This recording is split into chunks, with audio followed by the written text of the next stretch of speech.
Bugs.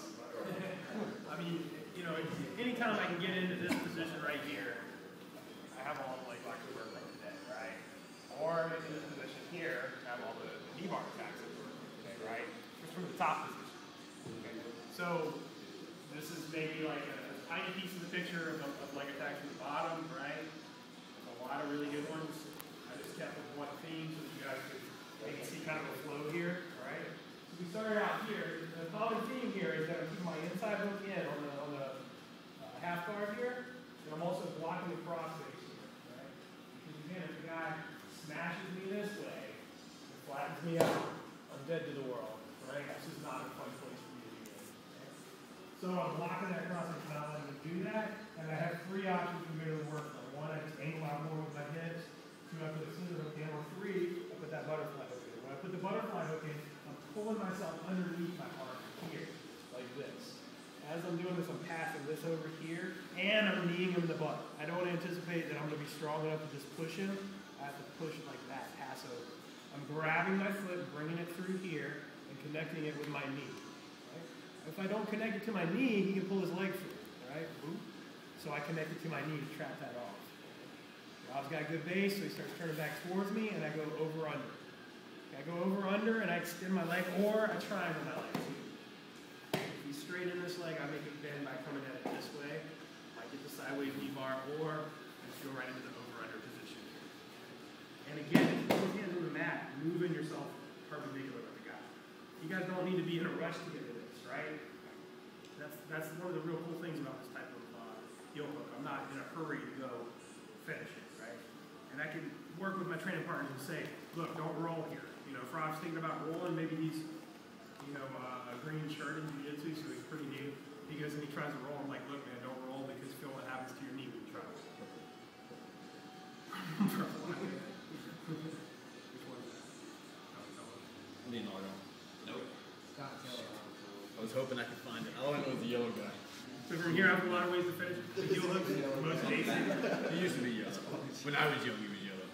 90 degrees out here, right? Live toes here, hooking his leg, stepping over my heel so he doesn't do the cheesy counter, right? High mom, coming through here, palm to palm. Two motions, very simple. First one, I bring it to my chest. Second one, I turn. I turn because I've got this blocking of the roll, right? If it was like this and I turn, you can roll. Okay? But it's like this. It's not going to do that, right? In the transition somewhere, you go straight, so I pass it over to this side. Turn. Again, blocking that heel, either here or here, right? Elbow strike to expose. My hips moved his knee out, right? His knee's bent. So to finish this one, I'm going to go straight forward with my hips, or straight back with my pulling this into the chest. He can roll if he gets it in advance of when I start using the pressure on his heel, right? If he tries to roll when I'm already making pressure, it's going to be ugly. Because all I have to do is just push my hips forward quickly. He's going to snap his leg. If the guy rolls, boom, as he rolls, I cross. Toes together, knees tight, in. Really simple. I don't need to change my grip or anything. And again, I just like humping his kneecap here. It's a much quicker one. If he over rotates, he keeps going, I'm going to end up with a 50-50 type position, right? Okay?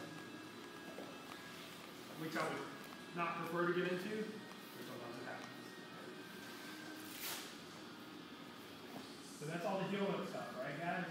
Second one, I go here, I angle out with my hips, I get underneath the guy, I push, He comes up here. This time he's kind of turned towards me, or it's an IBJJF tournament, and I'm not really interested in trying to get DQ'd. Right? So I pass this foot over to this leg here, and I'm bracing here in case if he tries to smash me, he comes in towards me, and I'm like, not happening. Right? I got my bone from here to here, all the way up. Right? Pass this foot from here over to this leg, and I go right behind his kneecap, and I turn up and out. Face up here so that I can stay free. Oh, okay. And now I've got a good solid free bird with my thumb right pointing up. Grabbing my fist like yeeking, so back and in first. Okay. Replacing my elbow with my shoulder second.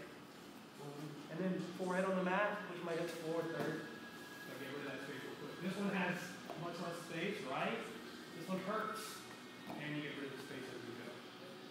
When I get here, he's got a cheeky heel, but we can reach over to my gnarly heel and grab it and pull, tap, right? So as he goes to do that, boom, he pulls, I pass it over willingly, and I pass his leg over. Right here, sometimes he can put his heel on the mat, and sometimes he can straighten his leg. Those two things are rectified by me doing this with my hips. Here, again, same kind of motion here, right? My arm, and to finish, I open up, and I kick up into, pushing up on the inside. Once again, if he rolls, I'll let him knee bar, etc. I guess we'll go with that stuff so far, right? Straight foot lock kind of stuff. Okay? We worked a little bit of scissor half, just the one technique. There's a ton of stuff that you can do here. There's triangles, femoras, sweeps, transitions to other types of guard. Very good position. I hip out, again, I pinch, right? I keep it tight. My left foot over the top. I go here. At the same time, I strike. Very important. I push everything this way. Boom, as I start to come to me, I hop over. Here and here. Knees super tight. Push my hips forward. Okay. That one's good, but this one opens up a lot of transitions here. Helicopters, I go here, underneath, open everything up. Pass, and I go 1, 2. I get it before he is able to triangle his legs, right? You know where my left is. Go here, knees tight. I foot over left, everything clamps down. I just push my heels back and push my hips forward. Very simple. Okay? From the same position here, we got triangles his legs, okay? I evaluate the situation, right? I see where everything is. I can always pass the guard from here, right? Pass a lot of different ways. With his legs triangled over the top and I want to leg lock him. So I dive over his knee, reach with my left hand to the toes, boom, here. Triangle my legs. I really don't worry very much about this foot, honestly, because you got to go 180 in order to catch me with anything over here. If you guys are real worried about it, cross this way. Bringing this in close to his body, and then I'm flaring out like a motorcycle with my right hand. That's what really does it. What happens if he straightens this leg really violently? Go back to the knee bar, right? That's what I wanted anyway. So it's here, boom, he starts to straighten this leg. We're going to talk about it, it's right there. Right? If I don't like knee bars, I come up and you'll put the guy from there. The second one, he crosses this leg. His stomach's below here, right? Or you can always go back to the knee bar here. But I want to be a jerk, so I go here, push out. Okay, that's not working or it's not allowed. I go here. More aggressive. And you guys' other legs starting to come straight. That's cool. I turn into a real jerk right here. All right, we didn't talk about that one either, but again, you can go on and on with this stuff. You know, foot cramps. That's peanuts. So the more he defends, the more clever transitions I have to come up with, and we just feed off of each other all day, right? So you guys, this opens up a whole new world for you guys, I hope. You can have fun with it. You can do it pretty safely now, right? Leg locks are just like any joint lock and submission. There's always potential for injury, but having the knowledge is way better than not having it, especially with your training partners. That's what it's all about. So have some fun, guys. Thanks for coming today.